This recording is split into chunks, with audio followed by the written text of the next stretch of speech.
Okay, I'm with Siobhan Doran from Thread Publishing in Sydney. Welcome, Siobhan. Thank you, Trevor. Hello, how are you? Good. Now, you wear a number of hats, so can you quickly take us what you're doing? So apart from Thread Publishing, which we'll go into in a tick, but you've got a couple of other things that you're doing. I do. I seem to be a little bit manic in that respect, but primarily I am the founder of Thread Publishing, and I also am the executive director at Conscious Capitalism Australia, and I'm loving that journey as well. They share a similar purpose, so there's a nice crossover for me. And we've also launched an online shop for Thread Publishing to take our brand storytelling into more of a digital space. That's kind of exciting. So I almost see that as a third hat lately too. Yeah, and I'm a mum and a wife. They're the most important hats. Okay. They are. They really are. And you've got to be able to juggle them all together. So Thread Publishing, which I love the name. Can you walk us through the name? Because I know the background to it, but tell us what it is, because I it's just a great name. Thanks, Trevor. The name, basically, we were struggling with the whole head and heart conundrum that you see so often in business where, you do need the head, but you also need the heart, and it's kind of what we talk about a lot. So I literally was just scribbling on a piece of paper, head and heart, those two words, and having that existential crisis of how can we bring them together. And then being a bit of a wordsmith, I just put the letters together, and there was the word thread, which made such sense because we're connecting the head to the heart. But in doing that, we're connecting businesses to their higher purpose. We're connecting customers to the businesses they care about. So we're building those connections by joining the head and the heart together. Yeah. And I like that a conversation around, the heart in business, because too often we don't see it, but then we see the businesses that have purpose and that are out there active, building a community of fans and advocates because people are following why they do what they do. And therefore, once you're getting out on social and creating content, that exacerbates that whole thing and brings people along for the ride a bit more for the journey. Where do you see it coming now? The whole heart in business. I mean, it's still very much, driven by, hierarchies and profits and all of that, and that's understandable, of course. But we do live in a social world now, and there's a lot more nuance to running a business today. Yeah, I think we're at a really exciting time, not least because businesses and the C-suite in particular are realizing they've got a real talent attrition issue on their hands. How are we going to engage and retain employees and attract them? And I think if you can speak to them at that level, suddenly the head and heart philosophy, if you like, makes perfect sense from a commercial perspective too. And so I think I'm at risk of surrounding myself with businesses who get it. And then I step outside my little world and go, oh, there's lots of businesses who don't operate this way. Yep. But what I see, in future, the future I see is the reality I'm living today in terms of businesses just understanding it's as much a commercial reality as it is, a nice opportunity to have a group hug with your stakeholders and so forth. So I just see it growing, and I think technology, as you described, being what it is, it's so transparent that you can't afford not to have this as a culture piece at the heart of your organisation. It goes beyond lip service and beyond brand storytelling. What I think the future holds is that change piece, that change component of, well, let's go inside our company before we even start to storytell the specifics of who we are and what we stand for. Who are we? What's our higher purpose? Do we treat our suppliers well? What's our procurement process like? Are we actually ethical? And really get that culture piece right before you then add the layers on top required to market it. But do you I think companies are do you find, and when I do content strategies with businesses, and it's almost communications driven sometimes, because once you start asking questions that you've got to do strategically in your comms, and content being the cornerstone of comms, then that's when people think, oh, we don't know, that's almost the catalyst for thinking a little bit deeper. What are we trying to achieve, and to put them on a different path? So often this might be content driven, content led. Yeah, I think content can be the catalyst for those deeper conversations. And I think our role is quite interesting because we are having those key conversations, whereas 5 years ago we'd be talking about content. That's it. Now it goes so much deeper. And what is our role? It's changing. And when you talk of the future, our role is as much about culture building and internal engagement as it is about content. And it needs to be holistic if it's going to stick. So I think our job description's changing quite rapidly. So you come from a journalism background? I do. Yep, that's right. Hence going into thread publishing. Yes. So I wanted to go back to thread publishing for a tick because you are a publisher, so you do publish a lot of stories about that higher purpose and entrepreneurs that are doing good, etc. But you also you're in the business of storytelling or the storytelling business. Which one's that? That's the same thing, really, isn't it? Yeah. I like the first. The business of storytelling. Okay, so how have you noticed, obviously now companies and organisations are, cottoning on to the fact that, advertising and renting other people's audiences is becoming harder and a tougher gig and still expensive and probably a little more ineffective. Well, it is a lot more ineffective than it was 5-10 years ago. So they're looking at different ways, and content is obviously becoming your own media channel, and that whole owned media play, which I probably bang on about ad nauseum, is where a lot of the action is at the moment. And one thing, obviously, a lot of companies are struggling with these, how do I get that content created and that whole thing. So you're at the coalface of that. What are you seeing in terms of what are companies wanting? What's their excitement levels around the space? Are they doing it because they feel that they have to do it, or do you think that there's a real wherewithal and a passion to be creating content and becoming their own media channel? It's a great question. I think what's happening in the meetings we're having more and more lately, people or companies know what they need to do, they just don't realise it. So as a case in point, with us being journalists, we'll go into a company and recognise that budgets are limited these days and efficiency matters. So we put our journalist hat on and say, right, this website you want written, you write the website, your staff can and your customers can. And, people go, right, how does that work? But as journalists, we'll sit down in one day with your C-suite through to everyone else in the company that cares about the culture and has something to say, through to your customers, and we'll film those stories being told. We'll ask the questions, we'll get those sound bites, and the company tells their story more authentically, and we turn that verbal content into written web copy. And companies have that aha moment where they go, that's what we need, and we didn't know how to articulate it. We need to tell our stories in a human way, and we thought you were going to come in as copywriters and say, right, damn it, be human. But actually, you've got all this knowledge in your head. We can just take it out and present it as it deserves to be presented.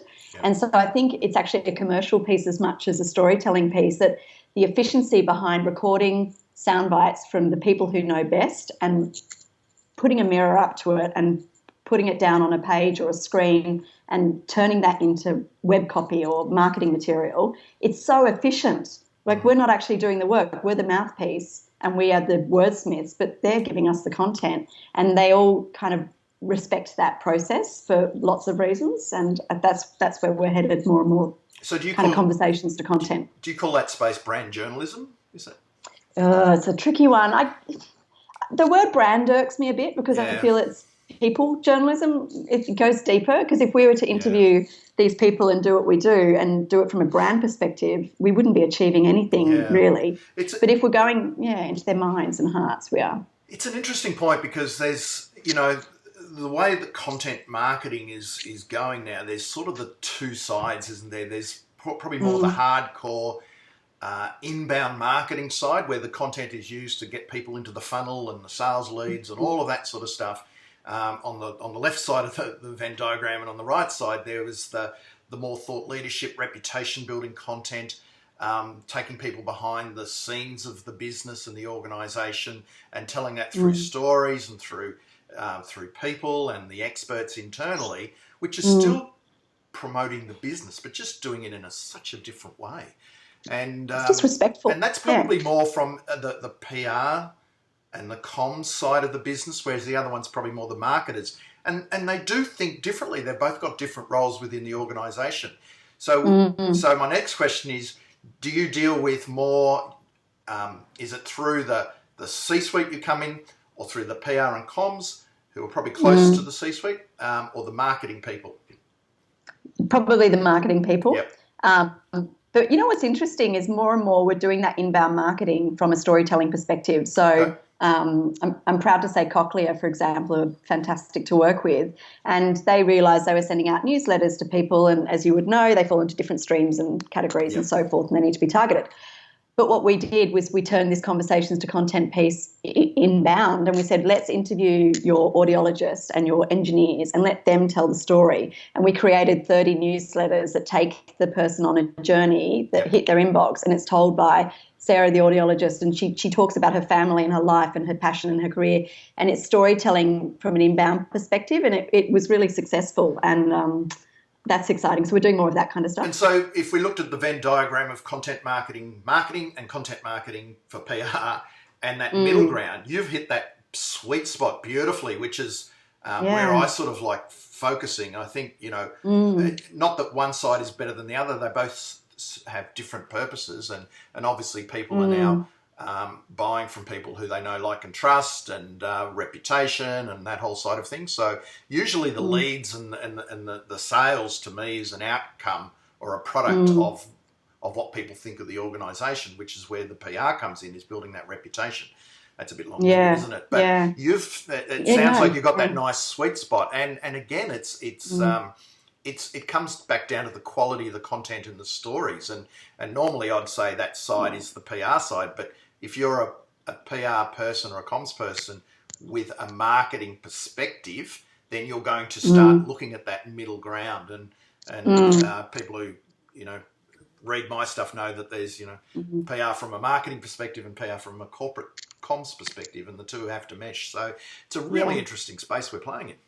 It's fascinating, and I think what I love the most is that it's just about people, but you've really, to do this well, you've really got to eyeball that person and have that conversation with them beyond the brand, beyond the metrics and everything else. And of course, that's when you get to the heart of what's really important. But if you haven't got that emotional, intelligence, call it what you will, my writers have that, and that's what's so critical. I think that you can't do any of this if you're not from a personal point of view, if you're not approaching it as a person who respects that person you're talking to, who cares about that person and is willing to have, if you don't come in at that angle, then you're doing a disservice to everyone. And I think that's something that's not spoken about often enough when we talk about marketing and this and that and the Venn diagram.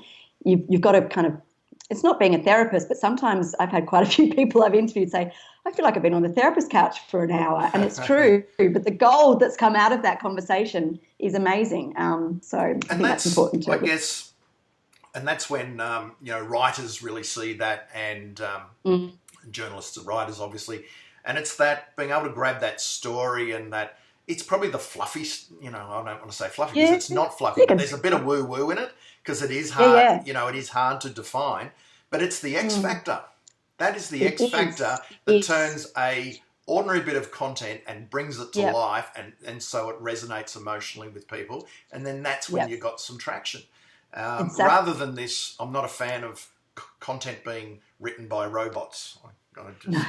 I know it's a trend. It's just I find it hard getting my head around it. But maybe the robots can write better than some people in content farms. So what do you see then are the things that are working? I mean, I like the fact that you're doing the video interviews, and it's something that I'm seeing more and more often, because that's a solution to an issue. We've got all of these busy people who've got the knowledge in their head, they've got the passion for the business, and if they sat down and wrote, they'd probably just write all about the brand and not do it from the audience's perspective. But they're not, trained to be writers, and they could spend so much time, which is better used elsewhere, when in fact, when you do the interview, you're going to get that out of them.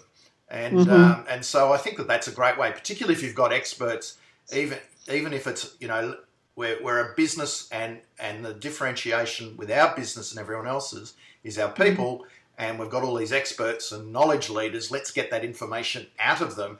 And sometimes they're usually the senior people who are the busiest, and they really haven't got that time to write. And so I like, I'm a big believer of the interview.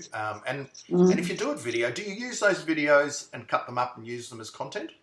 Yeah, absolutely. And so we partner with a video production company who come in and do that. And what we're finding is that, I think this is actually quite relevant. So more people should be doing what we're doing because it works. It does. Just have to headline it. But in particular, what's happening is a company very often will come to us and say, here's our budget. We don't know what we want. Help us out. And what we can do is, and what we're doing more of and what companies want more of, is us to say, well, let's plan this out over a year. Every quarter we'll focus on your strategic objectives and bring that into the conversation, but we'll do it in a human way. But to your point about the C-suite not being available, we will talk to the people we need to, but we'll do it for an hour, and we will get 3 months worth of content quite often. That's exactly right. You get all the content. It's efficient. It is efficient. It's good use of everyone's time. Plus, they love it. And the good thing is, you've got their heart and their spirit. Yeah. And I'm not a big believer in, someone going to the CEO, I've written an article for you, we'll put your name on it, and but I haven't got a problem with someone ghosting it for them.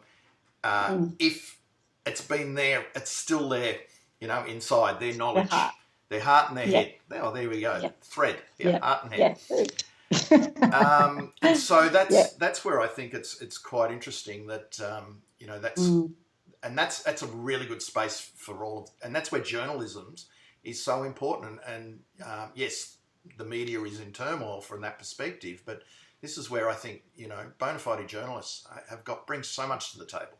So much. I think I'm biased, clearly, but so much. And to your earlier point, Trevor, when you were talking about the video process and do we have snippets of content that's video content we use, more than that, what you end up with for the client is a content library. So you have the video snippets, you have the raw footage, you have the transcripts of all of those interviews, and we're talking 100 pages of quotes that can be used and plugged into the annual report, the marketing brochure, social media, big time, and it's not costing the client any more. No. So from their perspective, they're like, we get so much value from that one conversation, and it's just about approaching it from that efficiency point of view and saying, let's just slice and dice this conversation multiple ways and plan it out and look at the value you get back. So I don't know why more companies don't do that. So it always comes back down to the stories, though. So you know what you're trying to say, but you're saying it, you're telling it stories. So if it's, I mean, obviously the vision of the company and that side of things, that's a story, and that's probably a bit easier. But what about when it's some thought leadership material, or you're trying to demonstrate your expertise by showing, not telling, and whether it's research they've done or whatever. How do stories? I'll start again. How do you use stories for that? How are you seeing those stories roll out?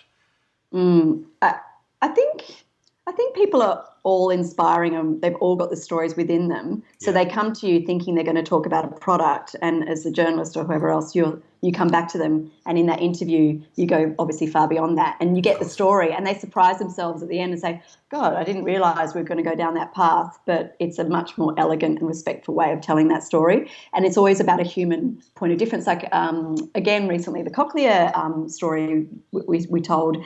The audiologist was in a park with his kids, and he saw someone wearing a cochlear implant, and he went up to the boy and said, I helped make that, there's your story, bang. Yeah. But that guy didn't come to us saying, I want to tell a story about how I was in a park. He thought he was talking about the product. But as journalists, we go, there's a story there, and it's our job to get to it, and then bang, you get it, and then you structure the piece around that story, because there's story. You trip over stories 24/7. They're there. It's not about finding them, it's just about unlocking them. And everyone, when you get to that lovely deeper level, it sounds corny, but everyone is beautiful, and they've all got a story, and they're all inspiring, and that's the easy part. You just have to unlock it through the questions you're asking them. Some of the most mundane things can have got the stories, though, and I'm reminded of a story that I heard in an interview there's a woman named Ginny Dietrich, who runs the blog called Spin Sucks, just a fantastic blog, and she's a really savvy PR professional and also an author. And she was interviewed once and I was listening on a podcast, and she was saying she was running a workshop once, and one of the people in the workshop, he ran a business that made manufactured pens for the defence in America, and for the Defence Forces. and often had to compete on price, and it was a commodity business. How can I tell stories? What's all that? What am I going to create content around? And she was saying she kept him talking, and he mentioned that the pens are actually, there's a fair bit in making those pens, and the people who were making them were vision impaired. And for these reasons, and she's saying, come on, this is great, keep it going, and I think, a couple of those people, one had climbed some huge mountain and another was a top blues singer or something in their spare time. So you had this extra human dimension. So all of a sudden you're making, pens that are, a commodity business. And yet there were these stories wrapped up in it. So if you can get it for, pens that were in a commodity business, imagine what else you can do. And, I think there's every industry has got those stories wrapped up inside. Now, they might be micro stories and little examples, but it doesn't matter because they colour what your message and what you're trying to achieve. Yeah, and how often do you see press releases where it's like, this is the product, yada, yada, yada, and, all it takes is a conversation with that person to say, yeah, but what made you start that business, or what was your biggest challenge, or what was your moment when you thought, this isn't going to work? Let's start with that story. And they just don't know how to tap into that. What is a lesson learned? You see, though, that's vulnerability. Yeah. What didn't work? What was a lesson that you learned? And that's the stuff we want, and that's how we gravitate. And again, that comes back down to this willingness to be a bit vulnerable. Do you think, therefore, that is something that, particularly in bigger organisations with, business leaders, they don't want to show that vulnerability where, we see time and time again, those that are willing to do it are the ones that we all gravitate to because we're interested not just in the good stuff, and that's communications today, not just the good stuff, but what about the stuff that wasn't so good? Absolutely. And this is almost where my conscious capitalism hat comes naturally on, because the two are so intertwined.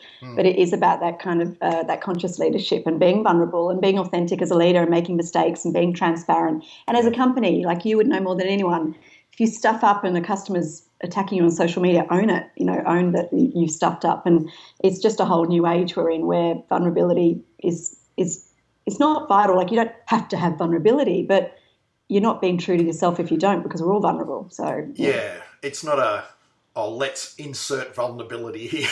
You don't want it as, because there's times when you're not vulnerable, and that we did this, it worked, and hey, that was really cool. What did we learn out of that? How come it worked so quickly?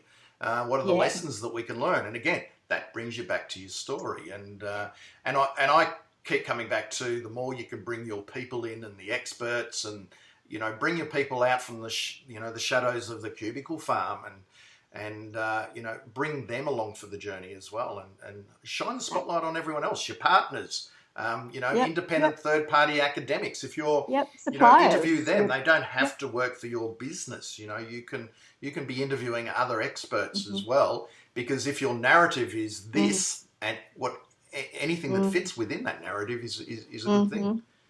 So what advice do you have? It's a human experience.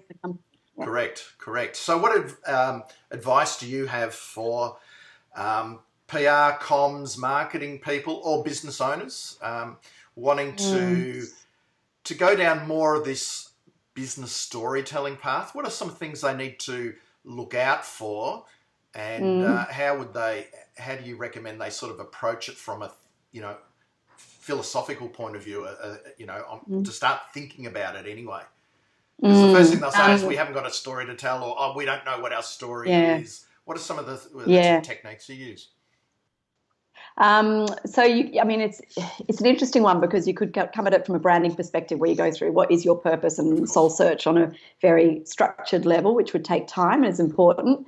But then I think when you're speaking to business owners and people who mightn't have the resources or time for that, the ways that we would unlock that are always, like we said earlier, go back to the human experience. So the person who maybe doesn't even have the budget to hire a company to help them, they interview themselves, or they get their best friend or their partner to interview them about the human experience. And if they're always going back to that with every question, they're going to unlock such gold. So it could be as simple and as practical, and what we would do, but they can do themselves if they would prefer to, is put your iPhone on, press record, get someone who knows you really well to interview you as if they've never met you about your company or your product, and go to that vulnerable place, not on purpose because it's going to happen anyway. And questions such as, what was your lowest point? How did you feel then?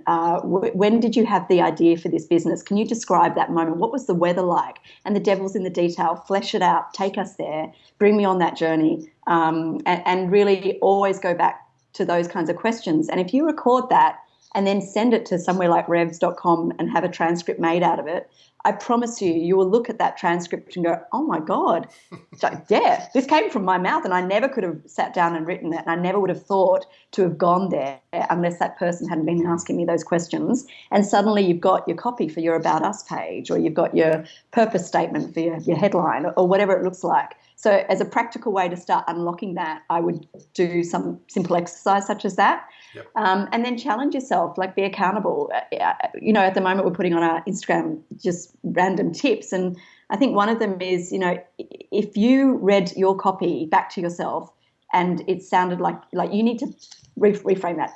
When you look at your copy, if you read it out loud and it just sounds really corporate and boring, obviously it's the wrong copy and you're not doing any justice to yourself as a company. But you have to imagine that you're in a bar and you're holding a beer, and now read your copy. Do you sound like a bit of a tosser, or do you sound authentic?